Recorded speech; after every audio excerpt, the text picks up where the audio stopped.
అనేది కూడా చాలా అవసరం.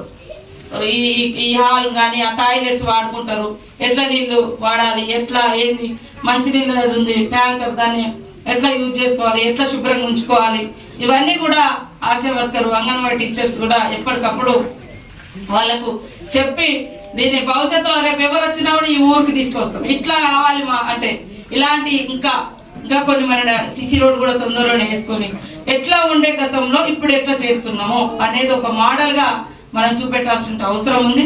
అట్లనే అన్ని ఊర్లలో కూడా కనీస అవసరాలు తీర్చుకోవాల్సిన అవసరం ఉంది. కాబట్టి వెంటనే రెస్పాండ్ అయి పనిచేస్తూ ఇలాంటి కార్యక్రమాలకు భవిష్యత్తులో ఇంకెన్నో చేయాలన్నటువంటి ఆతృతతో మా ఆలోచనకు తగ్గట్టుగా పనిచేస్తున్నటువంటి కలెక్టర్ గారికి, ఏఎస్పీ గారికి, అదేవిధంగా మరి నిర్మాణ సంస్థ నుంచి, ఆడాం సంస్థ నుంచి మీ టీం అందరికి కూడా పేరు పేరున హృదయపూర్వక నమస్కారాలు. నందిపాడు గ్రామస్తులకు అందరికీ కూడా